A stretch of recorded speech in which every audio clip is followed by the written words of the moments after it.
What's going on, guys? My name is Oracabos, and this is the first episode of my Total War Warhammer 2 multiplayer guide. Before I get started, I just want to do a little disclaimer.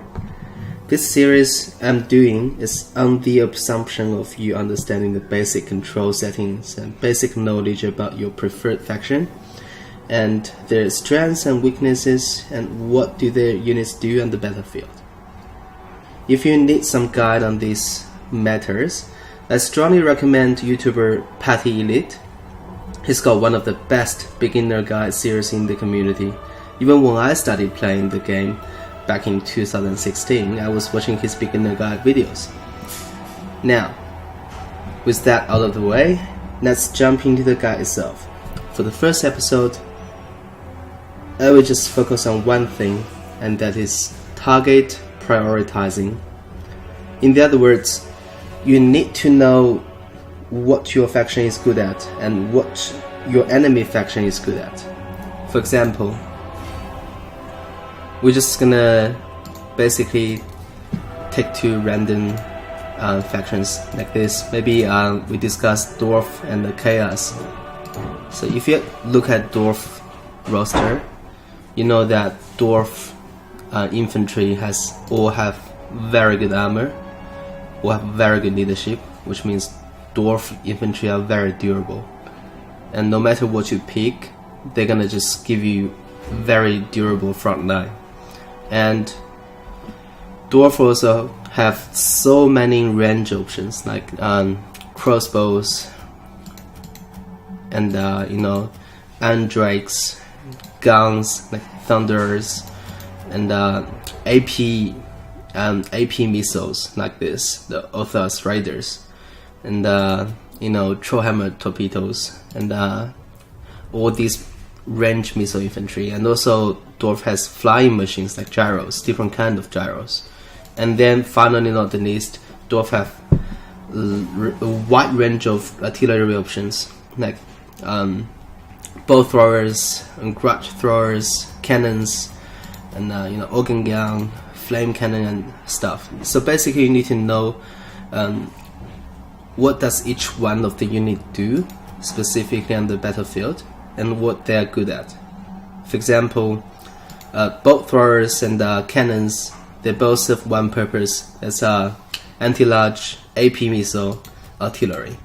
But the difference is bow thrower is much cheaper, but with much shorter range and much lower damage. So basically you get what you pay for, essentially. And then if we look at Chaos, we know that Chaos has all these like very high armored infantry, like Chaos Warriors with different variants, and the Forsakens and Aspirin Champions. And also Chaos has some cheap units like Marauders, but Marauder Weapon is actually a very good unit. And then for the high end, Chaos has these chosen different variants. And then Chaos has artillery as well, Hail Cannon. Chaos has chariots, like a low tier non-armor piercing chariot, and also the Gore Beast chariot. And then Chaos Calf is very good as well. Both variants are very durable with very good melee stats, very high armor. And the Chaos has these monsters and beasts options, as well as missile cavalry. And also Chaos has access to Law of Metal, Law of Shadow, Law of Death, and Law of Fire. Alright, so basically I assume that you understand like the strengths and weaknesses of the faction. For Dwarf, obviously you don't have any fast moving infantry or cav or maybe monsters, but for Chaos you have that. So in terms of mobility, Chaos will be in advantage. Alright? And when you discuss a certain matchup like this, the first thing come to your mind is how can I lose this match? For example, if I'm picking Dwarf, how can I lose to Chaos? Obviously, I need to know that there are many threats. For example, Everwatcher, Sensorian, Dwarf basically has no answer to this unit. The reason why is this guy has 60% missile resistance, which means you really can't effectively just take him down with your artillery and range options.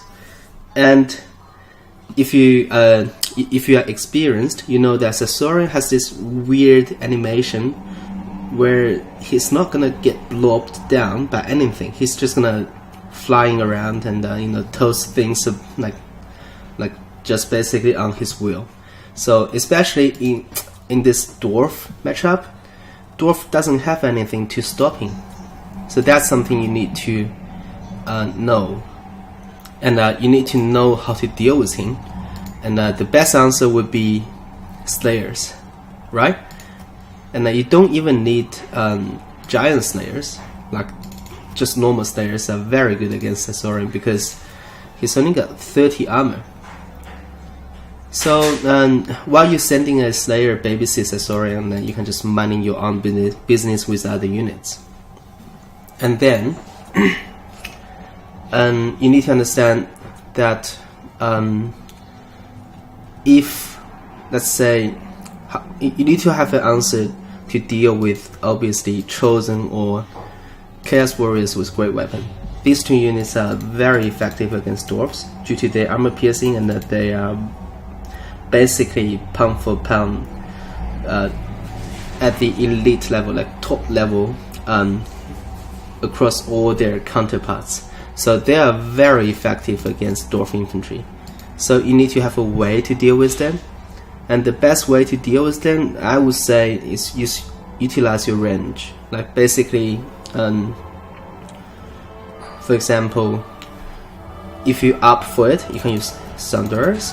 Thunderers are very good against Chaos Warriors Great Weapon and Chosen Great Weapon because both of these variants, they don't really have shield, and Thunderers would be a perfect option against them because their missile damage is armor piercing, and which means all this armor, like 100 armor and 120 armor, just basically means nothing.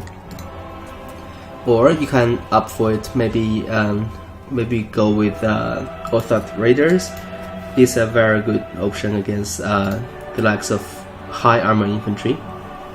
Or you can go with Iron Drake's Regiments of Renown. Yep, these guys are armor piercing as well. Or you can just go with Iron Drake's Trollhammer torpedoes. So all these units are very effective against the likes of Chaos Warriors and Chaos and Chosen Great Weapon.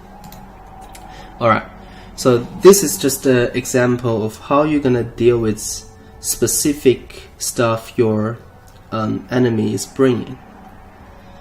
And now, what I'm trying to say is that given like just I think a better way to explain this would be just build two armies and see how you're gonna do it. Let's just say like a typical Chaos army against Dwarf would be something like this.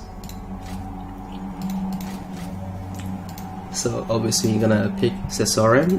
This is just an example, alright? You don't have to pick him, but I'm just building one particular army so that we can just talk about how to prioritize the targeting. Alright, so you can go maximum 6 on the ladder. 1, 2, 3, 4, 5, 6. And then maybe you can go a couple Chosen. Maybe that's too expensive. You drop 1, get 2 Golby's Chariot, and then get 2 of these, and maybe drop 1 of that and get 2 more others. Alright, that looks like a really good list to me. Let's say you are up against this kind of list and you don't know what your opponent is going to bring. So let's say you just build a standard list. For example, I'm just picking one of the lists that I built for Chaos. Alright, Dwarf against Chaos. Okay. Alright, so just compare these two lists. If these two lists are facing each other, you obviously, as soon as you saw this army, you need to know that what do I need to prioritize. For example, if I see Caesarion, I know that at some point I'm gonna babysit one of my Giant Slayer on Caesarion, just chase him and zoom him away. And then I see Chosen, so which means Chosen is gonna be the priority for my Iron Drake's Warhammer torpedoes and my Flame Cannon. So I need to get rid of the Chosen unit as soon as possible. At the same time, I see Gobi's Chariot, so I need to know that, okay, so at some point I need to babysit my Giant Slayers again on the Gobi's Chariot, as well as shooting them, just blasting into oblivion with my Trollhammer torpedoes. Right. And also I see Marauder Horsemen, so I understand that they are a little bit annoying. They can do a lot of damage owing to my Slayers, so I need to know that I need to use my Longbeards maybe to zoom them away so they can't really shoot into my Slayers, or I can use my Rangers to take care of them at some point in the match. And obviously I have a Rune Node, right? And I have access to Master Rune of Wrath and Rune. So what do I need to do with this spell? The ideal option would be toss them onto these guys. Chosen, if we can, that's the most effective way, or we need to cast that onto one of the Chaos Warriors. And we don't want to cast them onto Marauder's Great Weapon, and we don't want to cast that onto basically anything else except Chaos Warrior's Great Weapon and Chosen, and we need to prioritize that. So basically, before they engage me, I need to focus down the Chosen, and after they engage me, I need to use my Longbeards to hold down those Chaos Warriors' Great Weapon as long as possible for me to deal with the Caesarion and Gobi's Chariot and even more of the Horsemen. And after that, I'm gonna just use whatever I left, like my range, Warhammer torpedoes and the Flame Cannon, to basically get rid of all these Chaos Warriors. Alright, so I just basically talked over like the whole thinking process, and that's actually a prioritized sort of system when it comes to this matchup. So you need to so always think about what's the first goal, like what's the goal of your move. Like you need to prioritize your target very smartly, and you need to just go get it done. For example, if I fail to focus on Chosen, and Chosen actually got into my Longbeard blob, or maybe Chosen got onto my Rune Node, and we all know what's the result. Like all the Longbeards are just gonna get slaughtered, and my Rune Node just gonna get slaughtered as well. And if I don't prioritize killing the Gobi's Chariot, then all my infantry is just gonna suffer a lot, because they're just gonna go in and out and and through, and everybody just die, right? So these are just basic prioritizing you need to do. So you don't need to prioritize killing Chaos Warriors or Chaos Marauders. I hope that really makes some sense to you, and